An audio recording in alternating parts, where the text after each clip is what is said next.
Hi, everybody out there. This is Brian, and I am recovering from a cold right now as I take this. But I thought that I would give you a brief video lecture for this week on Phillis Wheatley and her relationship um, to her masters, and read a little quote to you from Alice Walker that speaks to Phillis Wheatley and might help you understand her a little bit better. First of all, I think it's important to understand that Phillis Wheatley was a slave um, who was essentially used by her master and mistress, John and Susanna Wheatley, um, for her intelligence. And when I say used, I mean, she was privileged in the sense that she did have privileges that other slaves did not, and she was kept as a parlor slave. But she was also, keep in mind, um, used for entertainment purposes, and she was used to glorify the values of white patriarchal culture. John Wheatley was a very influential man in his time, and that's part of the purpose that Phillis served. So essentially, Phillis was taught Greek and Latin. She was very well educated, and um, but Alice Walker reminds us of something about Phillis Wheatley that's very important to understand, and she makes us question whether Phillis is really writing her true, authentic self. Um, because when you read Phillis Wheatley's poetry, it doesn't really sound like something, uh, let's just say it, an authentic African American voice for the most part. She's writing to glorify white people within her culture, and it's very unusual. But you really have to consider the audience and the time period in which Phillis Wheatley is writing. And it's almost as if she's being brainwashed into writing what actually comes out on the paper. But as Alice Walker reminds us, that doesn't mean that Wheatley was any the less intelligent for what she said. Um, let me just read you from Alice Walker, um, In Search of Our Mother's Gardens. There's this passage that I want to read to you. She's talking about Phillis Wheatley, and she says, "What then are we to make of Phillis Wheatley, a slave who owned not even herself, the sickly, frail black girl, who required a servant of her own at times, her health was so precarious, and who, had she been white, would have been easily considered the intellectual superior of all the women and most of the men in the society of her day."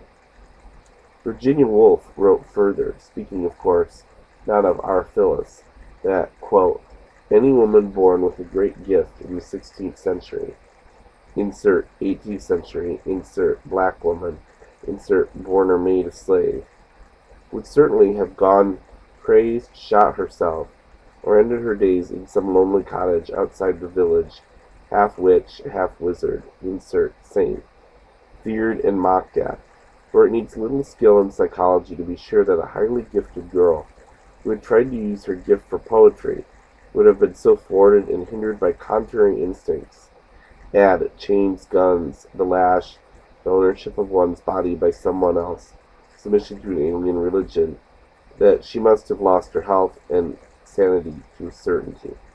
Let me just stop there for a moment. So what you have there is you have Alice Walker quoting Virginia Woolf, and the places where she's saying insert, Walker is actually inserting additional words that would apply to Phillis Wheatley herself and her condition.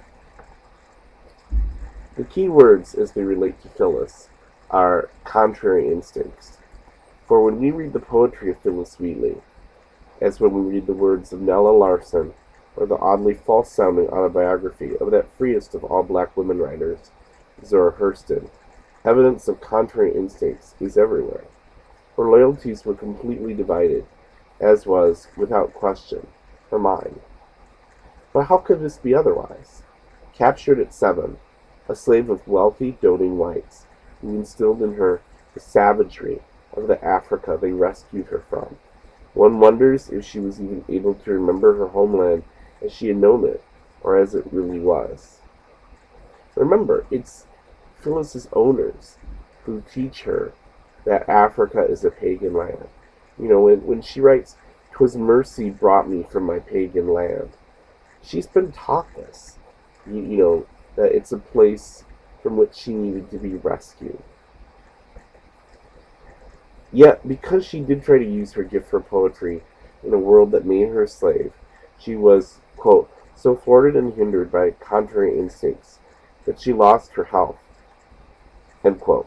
In the last years of her brief life, burdened not only with the need to express her gift, but also with a penniless, friendless freedom and several small children whom she was forced to do strenuous work to feed, she lost her health, certainly. Suffering from malnutrition and neglect, and who knows what mental agonies, Phillis Wheatley died. So torn by contrary instincts was black, kidnapped, enslaved Phillis that her description of the goddess, as she poetically called the liberty she did not have, is ironically, cruelly humorous, and in fact has held Phillis up to ridicule for more than a century. It is usually read prior to hanging Phyllis's memory as that of a fool. She wrote, "The goddess comes, she moves divinely fair, olive and laurel binds her golden hair. Wherever shines this native of the skies, unnumbered charms and recent graces rise." It is obvious that Phyllis, the slave, combed the goddess's hair every morning, prior, perhaps, to bringing in the milk or fixing her mistress's lunch. She took her imagery from the one thing she saw elevated above all others. But with the benefit of hindsight, we ask, how could she? But at last, Phyllis, we understand. No more snickering when your stiff, struggling, ambivalent lines are forced on us. We now know that you were not an idiot or a traitor, only a sickly little black girl, snatched from your home and country and made a slave, a woman who still struggled to sing the song that was your gift, although in a land of barbarians who praised you for your bewildered tongue.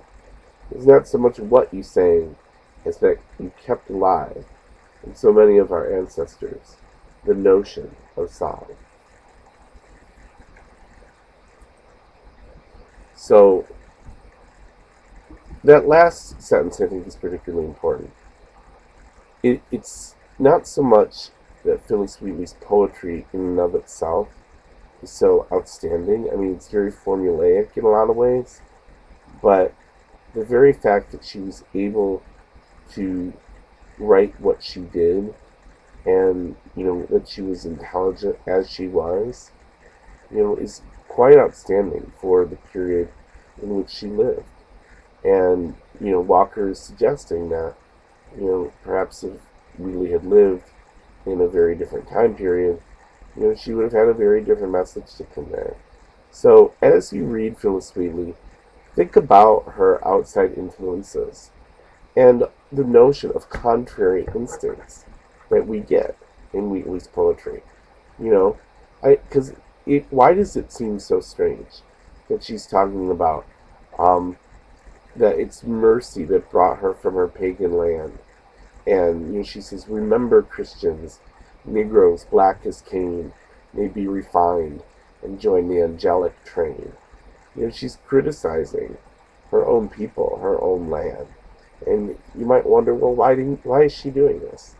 But you have to keep in mind the culture for whom she's writing, how she's being directed to write, and the fact that she is a